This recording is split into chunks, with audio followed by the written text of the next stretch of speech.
ప్రభు యొక్క ఘనమైన నామాన్ని బట్టి ప్రతి ఒక్కరికి వందనాలు చెల్లిస్తున్నాను. ఈ ఉదయకాలాన్ని నువ్వు జీవం గురించి నువ్వు మాట్లాడాలి. ఎందుకంటే జీవంలో గొప్ప బలం ఉంది. ఎవరైతే ఆయన జీవం కలిగిన మాటలు ఎత్తి చెప్తారో వారి జీవితంలో గొప్ప కార్యాలు జరగడాన్ని వారు చూస్తారు.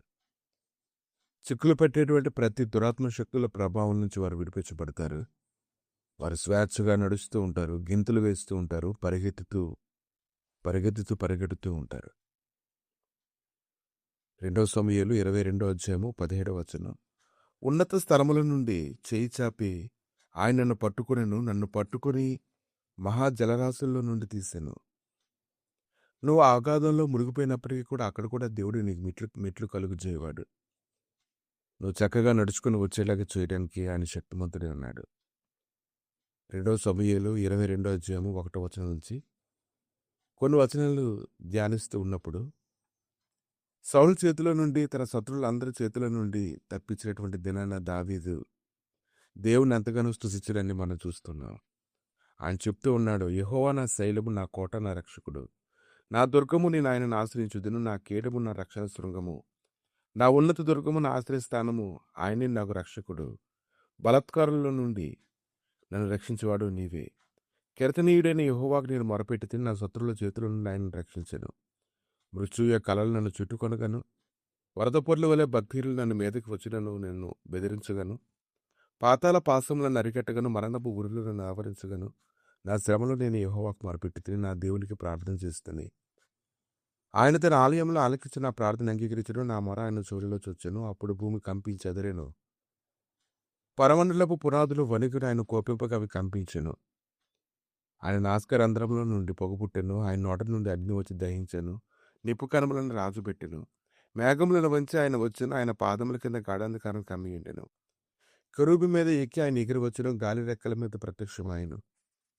కుడారుల వలె అంధకారం తన చుట్టూ వ్యాపింపజేసును, నీటి మబ్బుల సముదాయములను, ఆకాశపు దట్టపు మేఘములను వ్యాపింపజేసును. ఆయన సన్నిధి కాంతిలో నుండి నిప్పు కణమును పుట్టెను. యెహోవా ఆకాశమందు గర్జించెను, సర్వోన్నతుడు ఉరుముధ్వని పుట్టించెను. తన బాణములను ప్రయోగించి శత్రువులను చెదరగొట్టెను, మెరుపులను ప్రయోగించి వారిని తరిమివేసెను.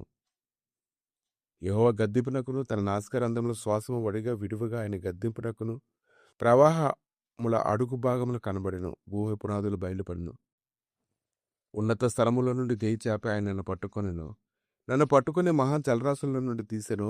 బలవంతులకు పగవారు నన్ను ద్వేషించువారు నాకంటే బలిష్ఠులై ఉండగా వారి వశం నుంచి ఆయనను రక్షించెను. ఆపత్కాలం మందు వారు నా మీదకి రాగా యెహోవా నన్ను ఆదుకొనెను. విశాలమైన స్థలమునకు నన్ను తోడుకొని వచ్చాను.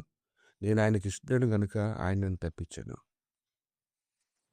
భక్తుడు ఎంత ధైర్యంగా మాట్లాడుతున్నాడో చూడండి, అతను ఎంత ధైర్యం కలిగి ఉన్నాడో చూడండి. ఇవన్నీ ఆయన చూశాడా?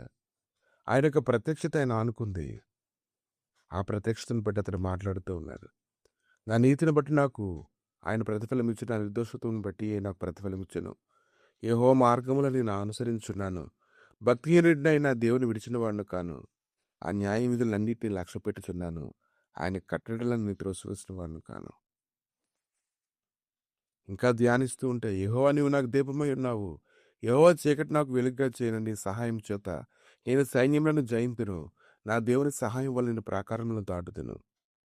దేవుడు యథార్థవంతుడు, యెహోవా వాక్కు నిర్మలము, ఆయన శరణుజొచ్చు వారందరికీ ఆయన కీడము.